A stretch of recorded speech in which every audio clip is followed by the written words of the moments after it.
Hello, everyone. My name is Rita Egidio, and we are on the Influential Creatrix Podcast.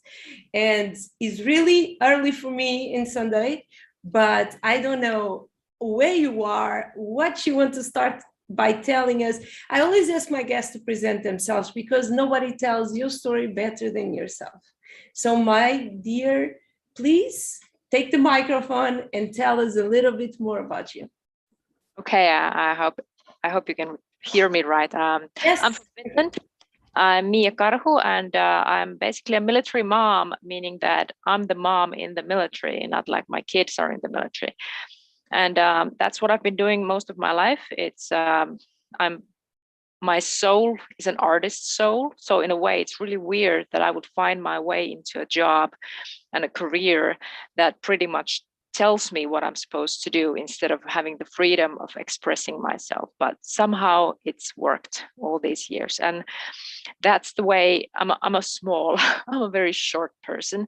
I'm like, I competed in body fitness and I was in the short section. So I'm really short and small, but I've made it in the man's world really well. I've been a non-commissioned officer, and then I was an officer too in the border guard, and now I'm back to being a non-commissioned officer, back working with helicopters and technical stuff. Again, something completely different from the art scene, where my soul seems to be in. So what I do these days is I combine them. I combine the fitness and the army and the freedom of expressing myself and the freedom of being a small a small woman. I mean, it sounds bad, but I have not been able to grow taller during these years. So I guess I work with what I have, and I believe that there's a strength in every woman. They don't have to join the army to find that, and they don't have to join the police force, and they don't have to be masculine. But if they want to be, and if they have that side in them, then it's okay. It's okay to have that, and it's okay to live a different life from what your soul tells you. Like in my case, so I've met a lot of people in the army. I've met women who are tall and who are really masculine or really big, and pretty much we're still humans, men and women, and we make this planet go round and around. So the army and the military side in me has not killed the artist that loves peace. It's just a way to express a part of myself. And I love that combination. I love that combination because I'm an artist as well. I have been a DJ since 2008 and touring the world. And yeah, and what more surprised me on the combination is how you balance your energies, because it's very easy. I'm in a very feminine energy at this moment in my life, but until 7-8 months ago, I was living on the last 7 years on my male energy, and it was really hard for me because I was a DJ and I was a DJ on techno, and everyone was trying to tell me how I should look, because you should not be beautiful or sexy and be on the techno scene. And I was trying to just dress in black and not using dresses and not using skirts, you know. So I know it's a very basic question, but do you feel the need to balance both energies, or it's something that is so natural for you? Then we have seasons in life. I believe as well we have seasons. Yeah. How is how you see this that I'm saying? How is for you? Because I'm curious. I'm super curious. There's a funny fact. I used to cut my hair completely off every 4 years. And the last time this happened was last summer. So like you can see, it's not that long. And I cut it off, and I did the whole boy hair thing again, because I'm pretty much gender fluid. I put on my work clothes, I turn really masculine, and I kind of try to hide the thing that I got boobs or any kind of feminine shape on my body. It's a thing I noticed like maybe 20 years ago, when over 20 years ago, when I started this journey of being in the military or doing the job that I'm doing. And I noticed a lot of girls had the same problem. They lowered their voice when they were telling the guys what to do. And this whole thing made me realize that it's just a theater. It's a game, it's a play, and you can choose the part you play. And I kind of like being gender fluid. When I was competing in body fitness, and then I had a baby, those were really feminine times for me. And then after that, I fell into depression, and I had it's really hard, dark years. And I really tried to find myself again. I cut myself a mohawk and looked like a punk rocker. And like I had this, I mean, if somebody looked at me, they would be like, "Oh, look at that lesbian go."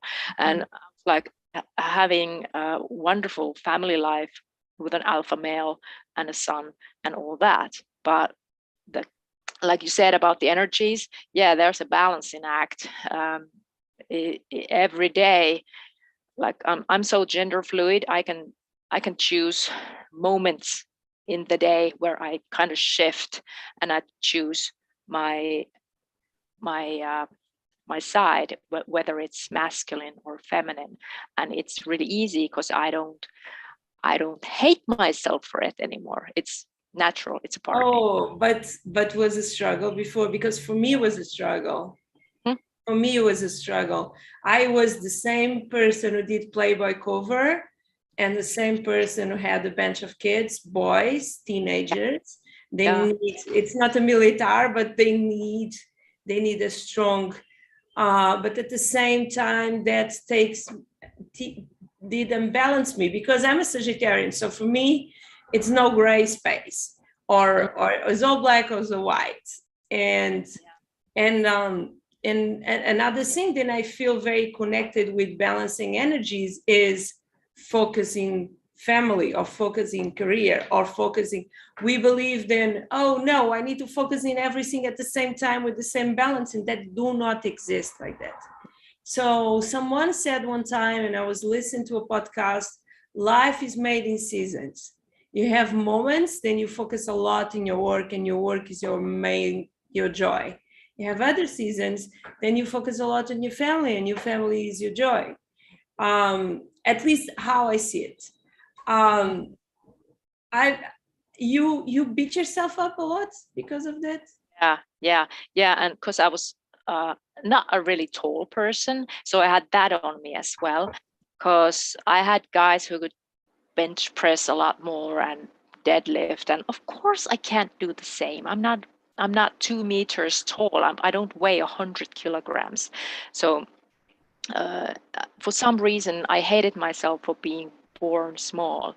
And there was a lot of compensation, a lot of stuff like wild years. You know, when you do skateboarding and snowboarding and race car driving and all that crazy shit, and then you hurt yourself, and you gotta just accept that you can't jump as far and high as the guys who had those different members. Like they have different sizes. This is an obvious thing. But why are we so hard in ourselves? Mm-hmm. Yeah, it could be a cultural thing, or it could be something that's just happening on the planet all the time. The girls are just like, I sometimes I blame Disney movies, but they're getting better. They stopped the Cinderella story, right? Yeah, and you need the alpha guy. Paris Hilton complaint, like, because women who are not like, I am going to tell you something, maybe you resonate. I bought my first purse. I mean, it's a little bag. Then I have, it's not the backpack. 2 weeks ago, or 1 week and a half ago, after years of not owning a purse.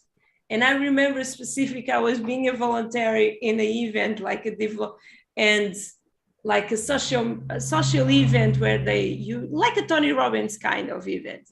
And I was being a volunteer, and the guy on the stage wants to explain the difference between men and women. anyone gives the example of the purses, and he calls me on stage and asks my purse, and I say, sorry, I don't have one. And I never had one. For me, purses were places where I was having loads of stuff that was not for me, and I did not want to have it. I'm a minimalist. I like to pick up my bag and go.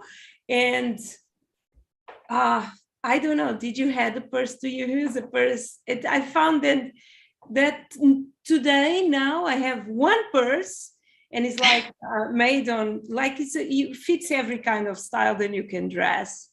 And finally I found her, and it was not expensive, and I love it. And my question to you is, do you have any example as a purse in your life?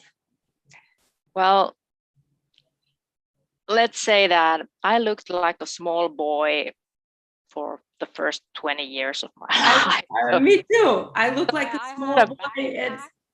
Yeah, and those I think they're called cargo pants or something. Oh yeah, I love cargo pants. Big pants that really with pockets on the side. Yeah. So I had that, and I'm so old. We didn't even have cell phones or anything. So everything was like, you have to go to a place and just wait for an hour. If you've made if you decided to meet someone, you just wait there for an hour. If they don't show up, it's a no-show. So life was easier then. And my first purse, I got it because we were driving from Finland to Belgium, and that's a long drive. And I think I got a purse for that trip. It's like a week's trip.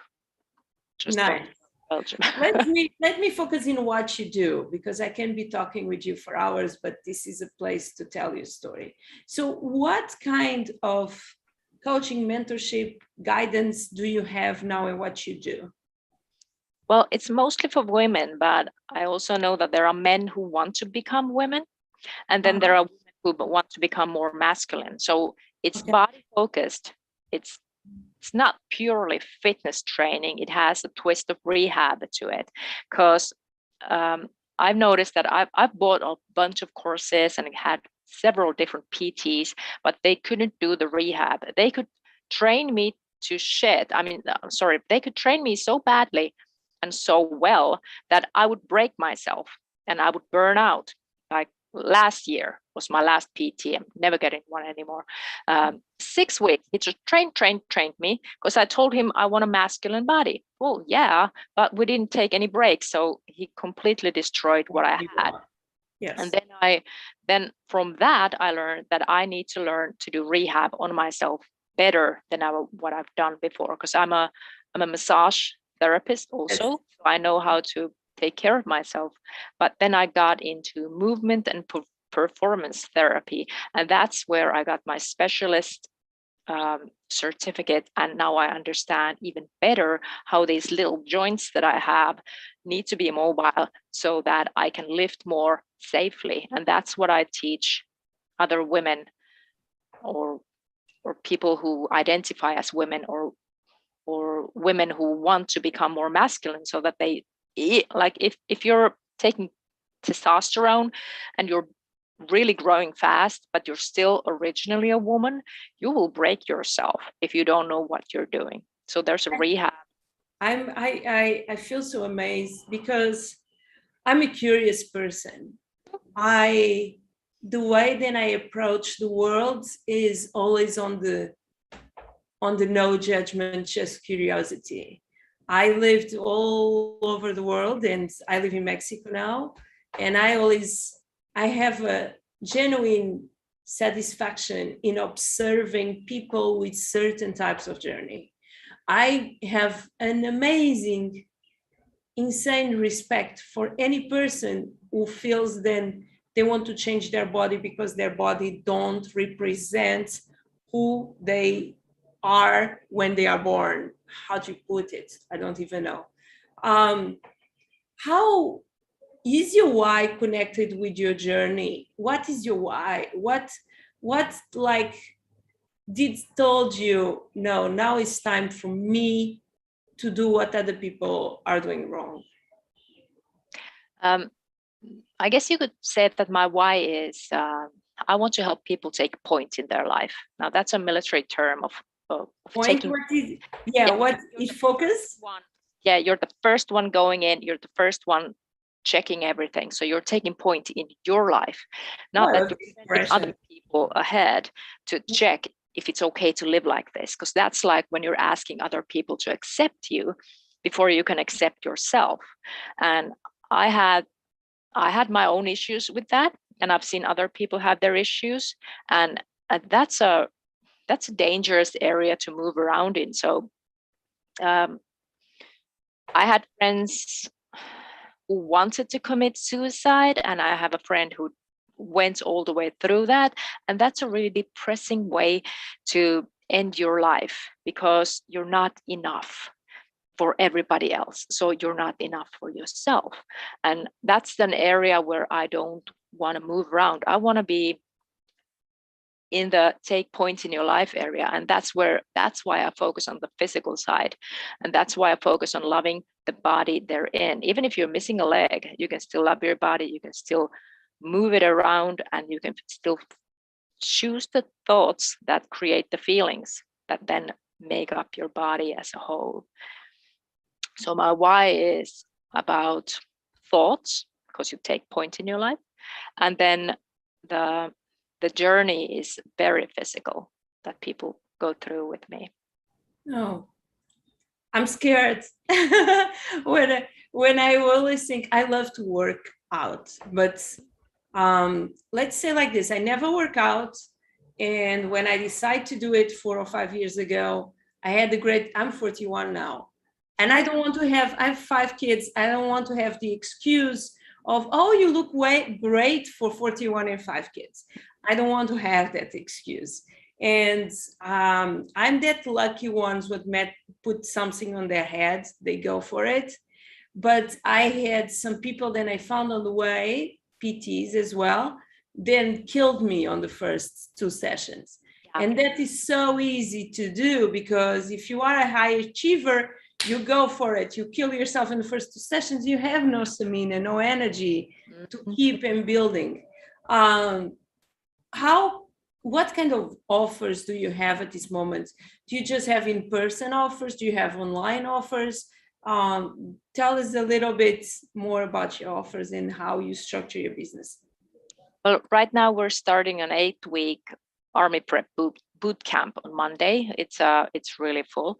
So it's a Facebook group, and everybody who joins does not only get the group coaching, but everybody gets a one-on-one with me.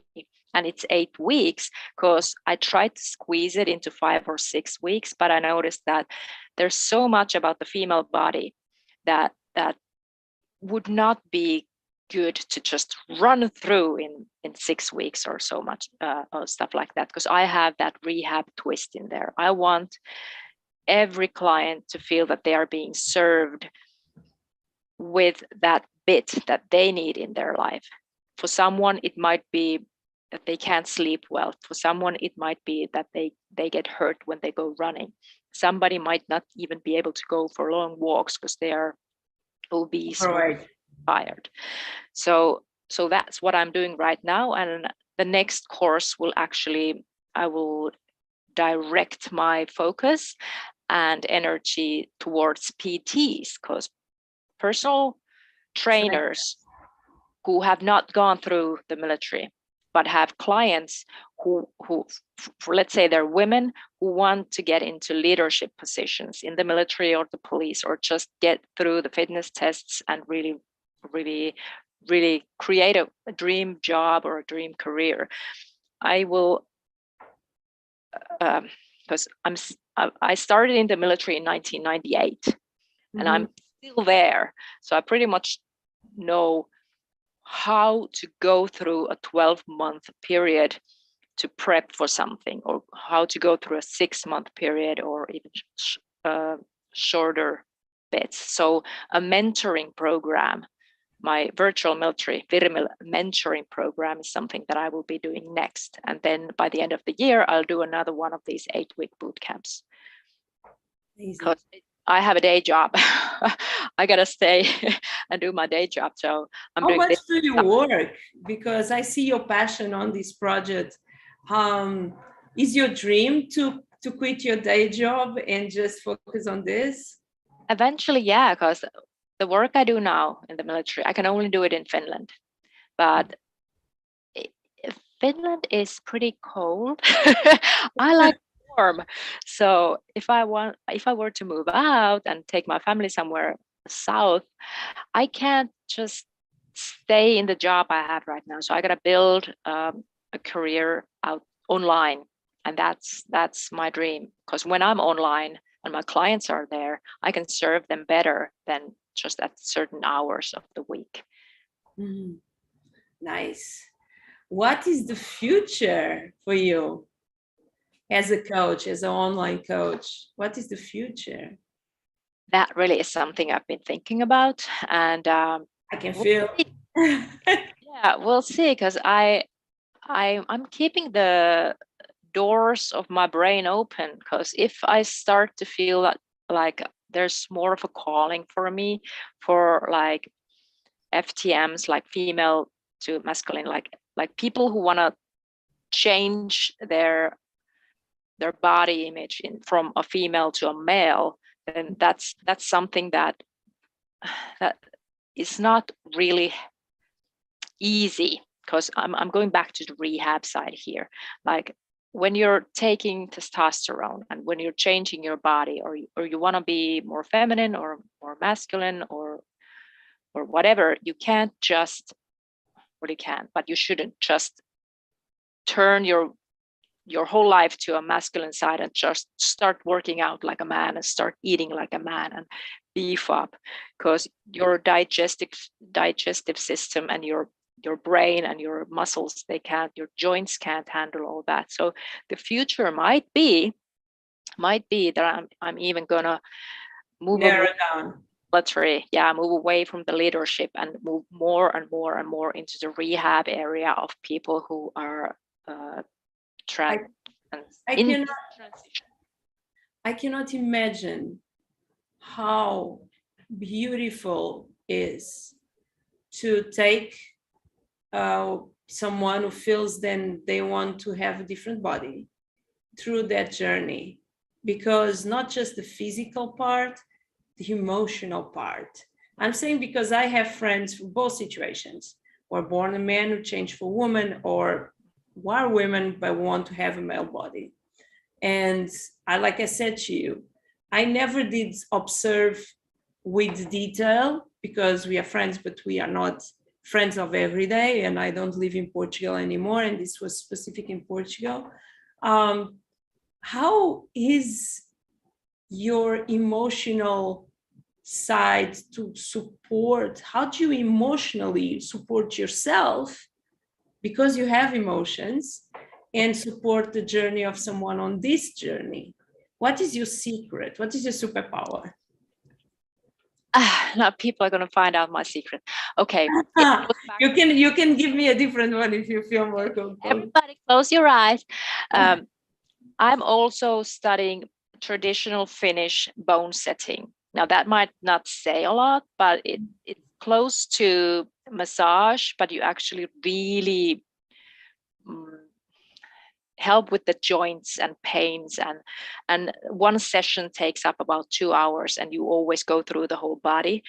And that with this bone setting studies that I'm doing right now, and it's actually a 3-year school, so you don't just learn it like that. You got to touch people like thousands of times. So that's where I've learned the whole approach to a human. You got to touch them, and you got to show them. You start from the heel. You just show them how they can help themselves take the pain away and just relax the foot. And it's almost magical, because when they can help themselves and you show them how easy it is, and you can show how they can help their partner or kids or grandma, and it's painless and it's really gentle and good, that really brings like me and the client closer together. And there's a trust, because you got to have the trust. You don't have to talk about everything, but when you come together and your energy fields, because that's how I see it, you know how this goes, your energy fields touch, there's a trust, and your aura say, hey, everything's good. It's like a namaste all the time. Oh, beautiful. So How can people find you online? Oh, yeah. Well, I have a web page. Who doesn't? It's my name, miiakarhu.com. I can send you the. Yes, please. Yeah, I want you to send me. I want you to send a message to yourself 20 years ago. 20 years ago? Yeah. That's a good one. Okay.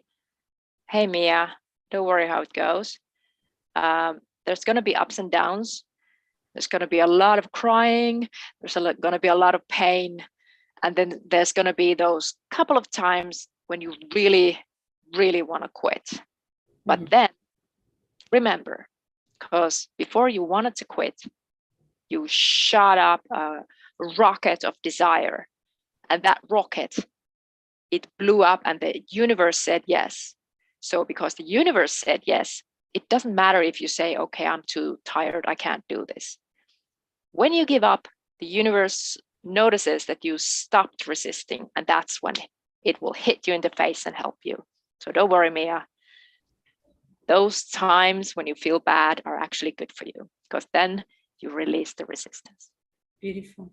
Before we finish, we end this, two things. One, I want to say I'm giving you a gift. Then I'll send to you is an hour. It's an hour of time with me if you want to look to your business, because what I do is I amplify and I try to find strategies to grow your business. I know you are fully booked, but for the future, and especially during social media, that is my main core.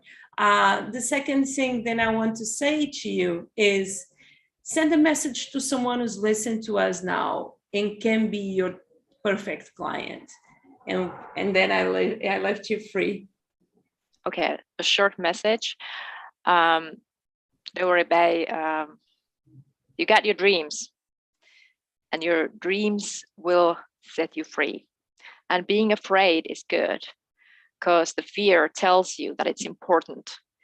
So listen to yourself and listen to your words and talk to that fear, and then set the fear free, because the universe will take care of it. And in that setting free moment, everything you wanted has a possibility to come to you when you set free the one thing that was hindering you. Thank you. Thank you for your beautiful time and for making me start my Sunday with this amazing opportunity to expand my vision in something that I'm very interested about it. I'm for sure not in shape. I don't want to have a very masculine body, but I would love to be in shape again. That is another story. Thank you. You are beautiful. You are, your journey, it's so in need, right? It's so in need for someone as you. So thank you for your service, like they say in the United States. And thank you for being here. Yeah. Thank you for being here and for having this talk with me. I hope we can see each other soon. And I'm going to say bye to our people on YouTube, and then I'm going to say bye to you properly, okay? Guys, don't forget to subscribe, like, comment. And if you are listening to this on Spotify and Apple, don't forget to do the same. My name is Rita Egidio, and this was another influential Creatrix podcast. Bye-bye.